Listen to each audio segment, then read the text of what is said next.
नमो भगवते वासुदेवाय। ओम नमो भगवते वासुदेवाय।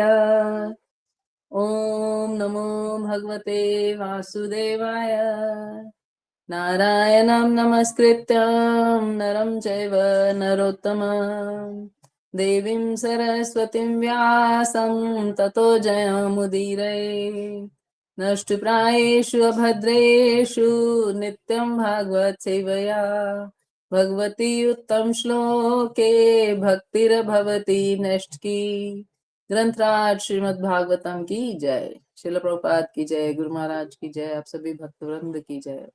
नमो विष्णुपादाय कृष्ण पृष्ठाय भूतले श्रीमते कृतदासी अधिकारी इति।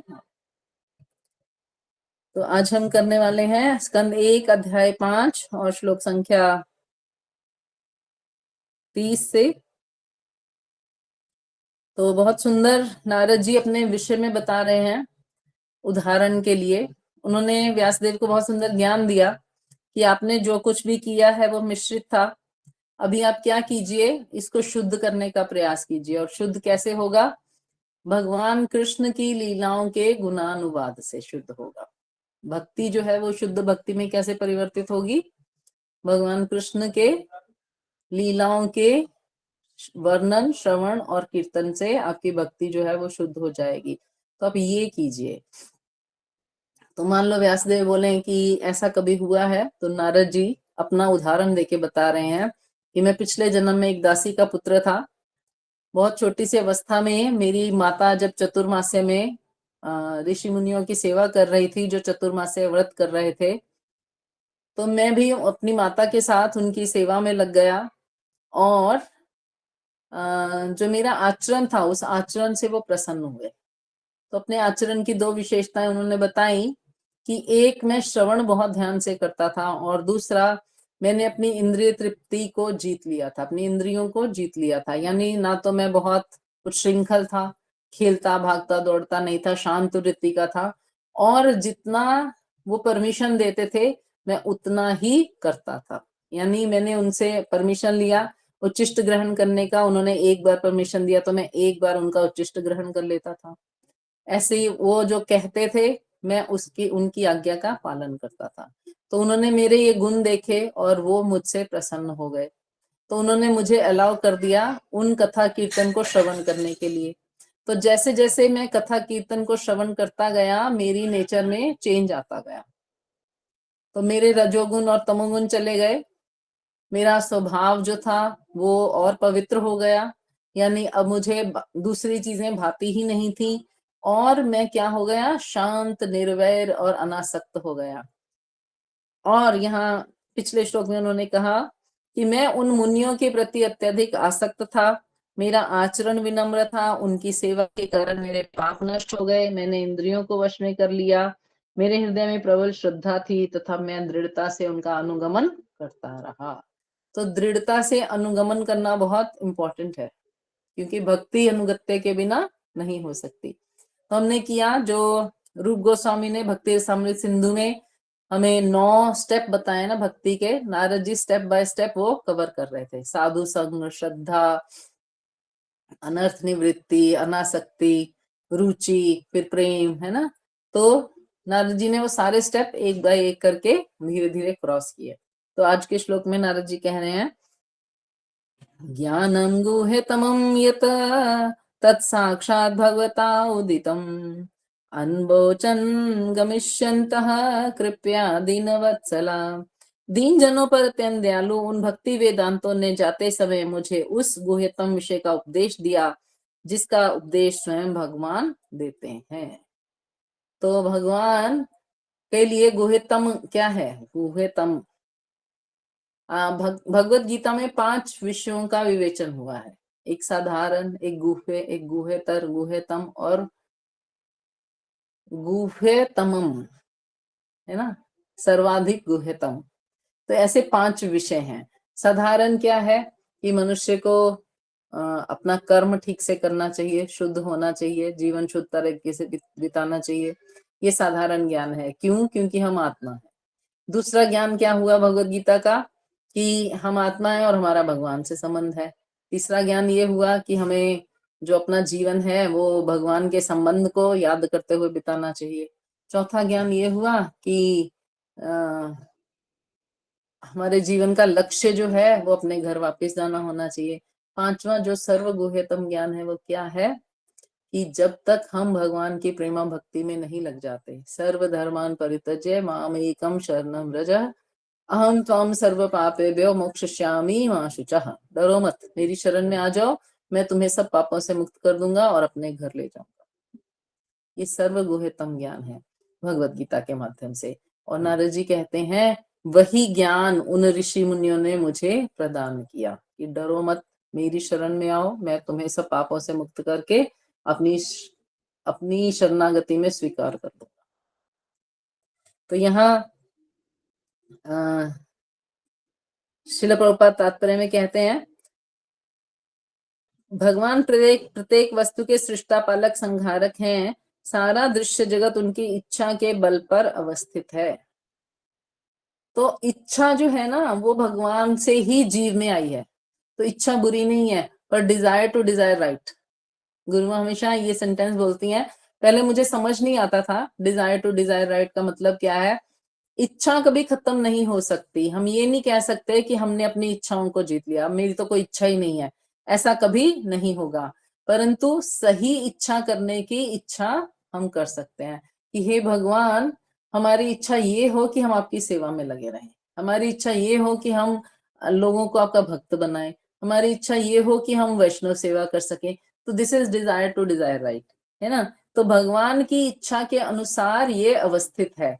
भगवान की इच्छा क्या है? क्या भगवान ये इच्छा कर सकते हैं मेरा जीव दुख भोगे? नहीं। तो भगवान क्या इच्छा करते हैं? वो अपनी इच्छा को पूरी करके मेरे पास वापस आ जाए। जैसे हम कहते हैं ना मेरे बच्चे को चॉकलेट खाने की इच्छा हो रही है, तो हम उसको 10 रुपए देते हैं, जा बेटा चॉकलेट खा के वापिस आ जाइए घर। तो बच्चा क्या करता है, वहां जाके चॉकलेट की बजाय क्या करने लग जाता है, सिगरेट पीने लग जाता है। तो सिगरेट पी के पहले दिन वापिस आता है, अगले दिन फिर 10 रुपए मांगता है, हम फिर दे देते हैं कि ले लो 10 रुपया, कोई बात नहीं। तो फिर जाता है सिगरेट पीने। अब माँ को पता चलता है ये 10 रुपए की चॉकलेट नहीं खा रहा, सिगरेट पी रहा है, तो माँ क्या करती है, 2 लाफे मारती है और फिर उसको 10 रुपया देना बंद कर देती है। क्या माँ चाहती थी कि उसकी पिटाई हो? नहीं। क्या माँ चाहती थी कि वो सिगरेट पिए? नहीं। क्या माँ चाहती थी कि वो घर वापस ना आए? नहीं। और बच्चा क्योंकि पिटाई हुई तो मार के भाग गया बच्चा। हम ऐसे ही बच्चे हैं जिनको अलाउ किया गया कि अपनी एक इच्छा पूरी करके वापस आ जाओ, परंतु हमने क्या किया, करोड़ों जन्मों के अनंतर अनेक इच्छाएं करी और फिर अनेक इच्छाओं की पूर्ति के लिए हम बार बार बार बार यहाँ आ रहे हैं, जा रहे हैं, आ रहे हैं, जा रहे हैं, आ रहे हैं, जा रहे हैं। तो फिर भगवान कृपा करते हैं, हमारे पीछे गुरु शास्त्र साधु को भेजते हैं कि जाओ मेरे प्रिय जीव को वापिस लेके आ जाओ। तो ये है भगवान का गुह्यतम ज्ञान, है ना, कि भगवान के साथ हमारा जो संबंध है वो परमानेंट है। और यही ज्ञान उन्होंने सूर्य देव को दिया, फिर अर्जुन को दिया, फिर और कई लोगों को दिया, हम शास्त्रों के माध्यम से पढ़ते हैं। वही ज्ञान, है ना, वही दिव्य ज्ञान क्या है, जब हम आत्मसात कर लेते हैं तो वही दिव्य ज्ञान शुद्ध भक्तिमय सेवा में परिवर्तित हो जाता है। जब हमें ये अनुभव में आता है कि हमें भजन के अलावा और कुछ करना ही नहीं है, तो हम भगवान का भजन शुरू करते हैं। तो ये भजन ही शुद्ध भक्ति है, क्योंकि वो भगवान की प्रेममयी सेवा है और भगवान ने यही बोला जो मेरी सेवा करेगा वो मेरा प्रेम प्राप्त करेगा।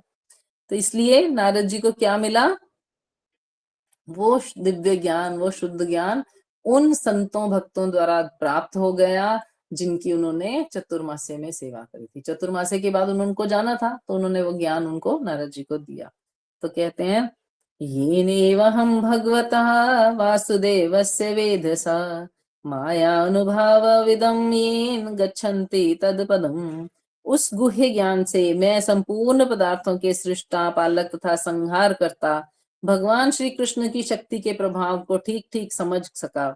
उसे जान लेने पर कोई भी मनुष्य उनके पास लौटकर उनसे साक्षात भेंट कर सकता है। तो कोई भी मनुष्य यदि उस ज्ञान को जानकर आत्मसात कर लेता है, देखिए जानते तो बहुत लोग हैं परंतु आत्मसात नहीं करते, उसको प्रैक्टिस नहीं करते। तो फिर क्या होता है, वो ज्ञान अज्ञानता या मोह के वश में मिक्स हो जाता है। परंतु जो उसका प्रैक्टिस करता है वो भगवान धाम वापिस जा सकता है, यानी वो आनंद की अनुभूति कर लेता है और फिर वो पुनः निरानंद में नहीं फंसता, भौतिक आनंद में नहीं फंसता। जैसे कृष्ण चैतन्य प्रभु जी कहते हैं, अगर किसी को एक बार सुबह मंगला आरती आने का टेस्ट लग जाए, वो डेली 3 महीना तक मंगला आरती आए, फिर वो छोड़ नहीं सकता, क्योंकि वो जो दिव्य आनंद वो अनुभव कर लेगा, फिर उसको सोने में आनंद ही नहीं आएगा, कि उसको घर में किसी और चीज में आनंद ही नहीं आएगा। तो इसी प्रकार यदि हम भगवान के आनंद को अनुभव कर लेते हैं, तो फिर हमारा जो निरानंद है या छोटे आनंद है, हम उनको छोड़ पाएंगे। उसके अगले श्लोक में कहते हैं, एतत् संसूचितं ब्रह्मणा तापत्रय चिकित्सितम् यदीश्वरे भगवती कर्म ब्रह्मणि भावितम। हे ब्राह्मण व्यासदेव, विद्वानों द्वारा यह निश्चित हुआ है कि समस्त कष्टों और दुखों के उपचार का सर्वोत्तम उपाय यह है कि अपने सारे कर्मों को भगवान श्री कृष्ण की सेवा में समर्पित कर दिया जाए। व्यासदेव क्या कर्म कर रहे थे? व्यासदेव शास्त्र लिख रहे थे। अब उन्होंने शास्त्रों में कृष्ण कथा तो लिखी है, आप कोई भी शास्त्र उठा के देखिए, उसमें कैसे ना कैसे करके कहीं ना कहीं से थोड़ी बहुत कृष्ण कथा आ ही जाएगी। चाहे कोई पुराण हो, चाहे कोई वेद हो, चाहे कोई साहित्य हो, कृष्ण कथा तो सब में है। तो कर क्या रहे थे वेद व्यास? क्या कर रहे थे?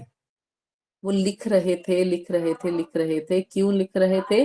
लोगों की भलाई के लिए। तो नारद जी क्या कहते हैं, अपना कर्म कृष्ण को अर्पित कर दो। तुम जो सोच रहे हो कि इनसे लोगों की भलाई होए, नहीं हो रही, तो तुम सोचो मैं कृष्ण की सेवा के लिए लिख रहा हूं। अब कृष्ण जैसा चाहेंगे वैसा कल्याण लोगों का करवा देंगे। तो कृष्ण की लीलाओं को ठीक से लिखना, सुनना, पढ़ना, उससे ही तुम्हारा कार्य सिद्ध हो जाएगा। तो ये मोक्ष का मार्ग या जीवन के समस्त कष्टों से दूर होने का उपाय क्या? अपना कर्म कृष्ण को अर्पित कर दिया जाए। तो ये उपचार है और ये विधि भी है। श्रील प्रभुपाद कहते हैं यही उपचार की एकमात्र औषध विधि है, क्योंकि ये सारा कष्ट, जीवन जो है, जगत जो है, वो कष्ट से भरा होगा। हम ना परिस्थिति बदल सकते हैं। कई बार हम प्रयास करते रहते हैं, करते रहते हैं, परिस्थिति बदल जाए, बदल जाए, बदल जाती है ना, तो कष्ट भी बदल जाते हैं। यानी एक परिस्थिति में एक तरह का कष्ट था, दूसरी परिस्थिति में दूसरी तरह का कष्ट होगा। कष्ट बदल सकता है पर समाप्त नहीं हो सकता। जैसे मान लो आप एक छोटे से घर में रहते हो, तो आपको कष्ट क्या हो रहा है कि छोटे घर में सामान रखने की जगह नहीं है, कोई आ जाए तो बैठने की जगह नहीं है, आप उसको ठीक से सजा नहीं सकते। परंतु जैसे ही आपका घर बहुत बड़ा हुआ, तो आपकी वो 3 समस्याएं खत्म हो गई, नई 3 शुरू हो जाएंगी। अब उसको मेंटेन करना मुश्किल है, उसकी सफाई, उसका रख रखाव मुश्किल है। बहुत सारे गेस्ट आने शुरू हो गए, बार बार गेस्ट आते रहते हैं क्योंकि इनका घर तो बहुत बड़ा। तो कई चीजें क्या हो जाएंगी,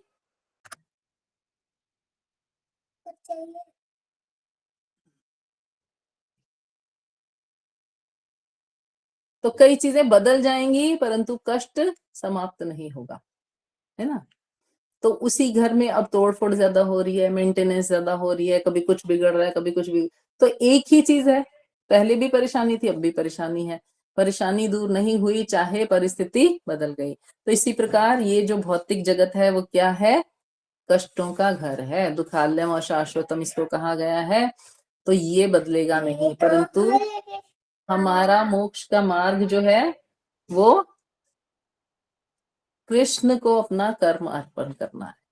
तो उसके अगले श्रील प्रभुपाद कहते हैं, संसूचितम शब्द महत्वपूर्ण है। किसी को यह नहीं सोचना चाहिए कि नारद की अनुभूति बाल कल्पना मात्र थी। इसकी अनुभूति कुशल प्रकांड विद्वानों ने की है। तो कहीं व्यासदेव सोचते कि आप तो 5-6 साल के बालक थे, आपने तब अनुभव किया, हम तो नहीं मान सकते। तो इसीलिए नारद जी क्या कहते हैं, प्रकांड विद्वान लोगों ने ये निश्चित किया, है ना। तो उसके आगे कहते हैं, आमयाय च भूतानां जायते येन सुव्रता तदेव हि यमयं द्रव्यं न पुनाति चिकित्सितम्। हे श्रेष्ठ पुरुष, क्या भेषज विज्ञान की विधि से प्रयुक्त की गई कोई वस्तु उस रोग को ठीक नहीं कर देती जिससे ही वह रोग उत्पन्न हुआ हो? तो भेषज विज्ञान कहा गया है कि एक अलग तरह की साइंस है ये, जिसे हम देसी चिकित्सा भी बोलते हैं। तो जैसे दूध से किसी को अपच हो जाता है तो दूध से बनी हुई दही ही उसका उपचार होती है। किसी का पेट बिगड़ जाता है दूध बार बार पीने से, तो उसको ठीक नहीं हो रहा होता, तो उसको क्या करते हैं, उसको दही खिला देते हैं। दूध से ही बना है, परंतु दही खाने से उसका पेट सुधर जाता है। इसी प्रकार कई कई बार भौतिक त्रैताप को भौतिक कार्यों से नष्ट नहीं किया जा सकता, उस उनको रूपांतर करना पड़ेगा, यानी उनको आध्यात्मिक बनाना पड़ेगा, और फिर अवधारणा बदल जाएगी, वही चीज कार्य वही होगा, परंतु क्योंकि वो भगवान की सेवा में लग गया तो आध्यात्मिक हो गया, उसी से वो भव रोग दूर हो जाएगा। तो कितना सुंदर है, दूध नहीं बदला, दूध की फॉर्म बदल दी, है ना। इसी प्रकार कार्य नहीं बदला, हम जो कार्य कर रहे हैं हमने वही कार्य करने हैं, परंतु उस कार्य के पीछे जो भाव था वो बदल दिया। हम खाना अपने लिए कमा रहे हैं, हम खाना अपने स्वाद के लिए, सेहत के लिए खा रहे हैं, हम अपने बच्चों को पाल रहे हैं ताकि वो हमारी सेवा करें। इसकी बजाय हम क्या सोचेंगे, हमारा कर्तव्य है कि हम मेहनत करें, तो उसका कुछ उपार्जन करें और भगवान की सेवा से उसको लगाएं। ये उपार्जन जो है वो भगवान को भोग लगाने से, भगवान के मंदिर में दान देने से, सेवाएं करने से, भगवान को वस्त्र ऑफर करने से क्या होता है, शुद्ध हो जाता है। हमारे बच्चे कृष्ण भगवान के भक्त बने, तभी हमारा माता पिता बनना सफल है। इस प्रकार से हम अपने बच्चों का लालन पालन कर रहे हैं। तो क्या हो गया, वही कार्य कर रहे थे, परंतु भाव बदलने से उसका फल जो है वो परिवर्तन हो गया, है ना। तो भौतिक कार्यों से जो कष्ट उत्पन्न हो रहे थे वो आध्यात्मिक भाव होने से वो कष्ट कम हो जाएंगे, है ना। कष्ट क्या होंगे, चेंज हो जाएंगे। वो कष्ट तो रहेंगे परंतु अब मन उनको अनुभव नहीं करेगा, यानी मन उनके ऊपर से निकल जाएगा। एक बहुत सुंदर उदाहरण देते हैं श्रील प्रभुपाद, जैसे किसी को कांटों भरी सड़क पे चलना हो तो वो नंगे पैर चले तो कांटा चुभेगा, परंतु वो लोहे का जूता पहन के चले तो नहीं चुभेगा। सड़क कांटों भरी ही रहेगी, पैर भी वही रहेगा, परंतु जूता लोहे का आ गया, यानी मन इतना दृढ़ हो गया, भजन करने से मन इतना पक्का हो गया, भगवान की दिशा में इतना विरक्त हो गया, भगवान से आसक्त हो गया कि अब उसको यहाँ के दुख अनुभव में नहीं आ रहे, है ना। तो ये नारद जी बता रहे हैं कि ये हो जाएगा। तो कहते हैं एवं नृणाम क्रिया योग सर्वे संस्कृति हेतवा त एवात्म विनाशाय कल्पन्ते कल्पिता परे। इस प्रकार जब मनुष्य के सारे कार्यकलाप भगवान की सेवा में समर्पित होते हैं तो वही सारे कर्म जो उसके शाश्वत बंधन के कारण है, कर्म रूपी वृक्ष के विनाशकर्ता बन जाते हैं।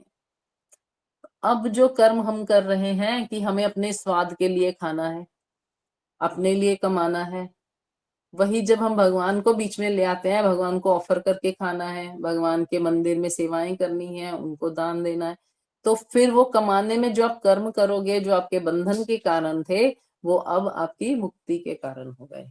क्यों? क्योंकि वो भगवान से संबंध में आ गए। तो इस प्रकार जो चीज आपका विनाश कर रही थी, जो आपको भगवान से दूर ले जा रही थी, वही अब आपको भगवान के पास ले जा रही। कल्पन्ते यानी सक्षम हो जाते हैं, और जब वो परमेश्वर को अर्पण कर दिए जाते हैं। तो अपना कर्म हम क्या कर रहे हैं, व्यवहारिक तौर पर तो वही कर रहे हैं जैसे पहले कर रहे थे, परंतु अब उसका फल हमने भगवान को अर्पण कर दिया। परंतु ये होगा कैसे, तो कहते हैं शुद्ध भक्तों की संगति से ऐसा क्रमिक विकास होता है, बिना भक्त की संगति से हम ये सीख नहीं पाएंगे। नेक्स्ट श्लोका में कहते हैं, श्लोक संख्या 35, यतत्र क्रियते कर्म भगवत परितोषणम ज्ञान यत्तदधीनम ही भक्ति योग समन्वितम। इस जीवन में भगवान की तुष्टि के लिए जो भी कार्य किया जाता है उसे भक्ति योग अथवा भगवान के प्रति दिव्य प्रेमा भक्ति कहते हैं, और जिसे ज्ञान कहते हैं वह तो सहगामी कारक बन जाता। सहगामी कारक, सहगामी यानी साथ चलने वाला, है ना, उसका साइड इफेक्ट। ज्ञान क्या है? प्रेमा भक्ति का साइड इफेक्ट है। अगर कोई प्रेम से भक्ति करता रहता है तो ज्ञान अपने आप उसके हृदय में प्रकट हो जाता है। एक बहुत सुंदर उदाहरण है, एक मुझे नाम याद नहीं आ रहा कौन से महाराज थे, उनके 4 शिष्य थे। 3 शिष्य जो थे ना वो बहुत ही विद्वान थे, वेद पाठी ब्राह्मण थे। मतलब उनको वेद जैसे ही पढ़ाते थे उनको याद हो जाता था, उनको श्लोकाज, उनको वेदों की ऋचाएं सब मुंह में ऐसी रटी रहती थी। जब भी महाराज कुछ पूछते थे तो वो तुरंत उत्तर दे देते थे। और एक शिष्य थे वो थोड़े कमजोर थे बुद्धि से, वो शरीर से बहुत हट्टे कट्टे थे। तो जब भी महाराज की कोई भी आवश्यकता होती वे तुरंत भाग दौड़कर उसे पूरी कर देते। तो 4 प्रिय शिष्य थे उन गुरु महाराज के, बहुत फेमस कोई महाराज थे, नाम याद नहीं आ रहा। तो हमेशा वो महाराज जहां भी जाते थे शास्त्रार्थ होता था तो 3 शिष्य आगे आगे होते थे और वो एक शिष्य महाराज के पीछे खड़े होते थे कि महाराज को कोई भी चीज की आवश्यकता होगी, कुछ भी होगा तो मैं उनको दे दूंगा। तो एक बार महाराज ने चारों प्रिय शिष्यों को बुलाया इकट्ठा और उनको बोला कि मैं थोड़े दिनों में प्रयाण करने वाला हूँ, शरीर छोड़ दूंगा, तुम्हें मुझसे कोई वरदान चाहिए तो मांग लो। तो वो जो 3 बड़े बुद्धिमान विद्वान शिष्य थे उन्होंने मांगा विद्वत्ता, क्योंकि उनको लगता था विद्वान होना ही सबसे बड़ी वो है। जो चौथे शिष्य थे उन्होंने जैसे सुना कि गुरु शिष्य शरीर छोड़ने की बात कर रहे हैं वो तो दहाड़े मार मार के रोने लगे, मुझे तो आपकी सेवा के अलावा कुछ आता ही नहीं है, तो आप मुझे साथ ले जाइए। उन्होंने कहा मैं तो शरीर ही छोड़ दूंगा तो मुझे तुम्हारी आवश्यकता नहीं रहेगी। बोला नहीं, मुझे तो साथ ले जाइए, मुझे आपके अलावा कुछ नहीं आता, मुझे आपकी सेवा के अलावा कुछ नहीं आता। तो उन गुरु को लगा कि इतने समय से ये मेरी सेवा कर रहा है और इसको कुछ नहीं आता। तो बोलते हैं नहीं, तुम बोलो तो सही, तुम्हें क्या चाहिए, वही तुम्हें मिल जाएगा, मैं दे सकता हूँ, सर्व समर्थ हूँ। गुरु ने कहा नहीं, मुझे तो आपकी सेवा ही चाहिए और कुछ मुझे नहीं चाहिए। तो उन गुरु ने कहा कि ठीक है, मैं तुम्हें अपनी सेवा देता हूँ। मेरी सेवा ये है कि जैसे मैं लोगों को प्रचार के लिए बोलता हूँ वैसे ही तुम भी बोलो, जो मेरा शरीर कर रहा है वो तुम करो। तो वो 3 शिष्य जो थे वो हंसने लगे कि इसको तो पढ़ना लिखना ही नहीं आता, ये आपकी तरह कैसे बोल सकता है। क्यों? क्योंकि उनको विद्वत्ता पर भरोसा था और चौथे शिष्य को गुरु की आशीर्वाद पर, गुरु पर भरोसा था, है ना। तो उन्होंने, वो जो चौथे शिष्य थे उन्होंने सर झुकाया कि महाराज आप जो सेवा दोगे मुझे वही मंजूर है, क्योंकि आप जो सेवा दोगे वही मेरा कर्म है। तो उन्होंने कहा जाओ, मैं तुम्हें आशीर्वाद देता हूँ। अब वो चौथे शिष्य जो थे वो जाके अपनी कुटिया में बैठ जाते हैं कि ये क्या हुआ, मुझे तो समझ ही नहीं आ रहा, मैं क्या करूंगा, मेरे गुरु शरीर छोड़ देंगे तो अब गुरु ने समाधि लगाई और बोला कि वहां जाओ, तुम वहां जाकर कुछ लोगों को काम करके आओ। वो गए तो जैसे ही वो गए वहां पे जाके कुछ सोचने लगे तो उनको लगा मेरे हृदय में तो सब कुछ प्रकट है। वहां पे कोई भी व्यक्ति कोई प्रश्न पूछ रहा था तो तुरंत उसका उत्तर दे रहे थे विद्वत्ता के अनुसार, जैसे उनके गुरु देते थे। तब उन 3 शिष्यों को समझ में आया कि गुरु ने अपना सारा ज्ञान, सारी बुद्धि, सारा जो वैधता थी, विद्वान का गुण था, वो इसको प्रदान कर दिया है। तो वो शिष्य जो बिल्कुल मूर्ख थे उन तीनों विद्वान शिष्यों से भी अति विद्वान हो गए। तो शुद्ध भक्ति के साथ क्या आती है, भक्ति में सेवा के साथ क्या आता है, ज्ञान उसका साइड इफेक्ट के रूप में आ जाता है ना। तो नारद जी कहते हैं कि भक्ति योग या सॉरी शिल प्रभुपाद तात्पर्य में कहते हैं भक्ति योग या भगवान की तुष्टि से विहित अन्य ज्ञान किसी को भगवत धाम नहीं पहुंचा सकता, जिसका अर्थ यह हुआ कि वह मोक्ष भी नहीं दिला सकता, जैसा कि पहले एक श्लोक में व्याख्या की जा चुकी है। आवाज खराब, सब देख रहे हैं। गोपी क्या कर रही है, वहां से सब देख रहे हैं, देखो सब माताएं देख रही हैं। आप फोटो आ रही है ना, सबको हरे कृष्णा। हरे कृष्णा गोपी। 2 मिनट क्लास करो फिर हम कृष्णा। चलो। हरे कृष्णा। ओए ये कौन है? हरे कृष्णा गोपी। मसी।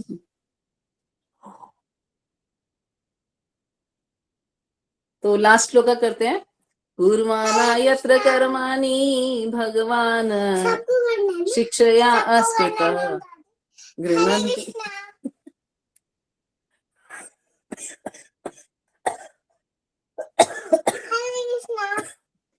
बस अब हो गया ना? ओके, हम यहीं पे क्लास विराम देते हैं। नेक्स्ट श्लोका हम कल करेंगे 36। अब ये गोपी सबको ना हरे कृष्णा करेगी। चलो बोलो वांछा कल्पतरु बोलो। हरे कृष्णा। वांछा कृपा सिंधु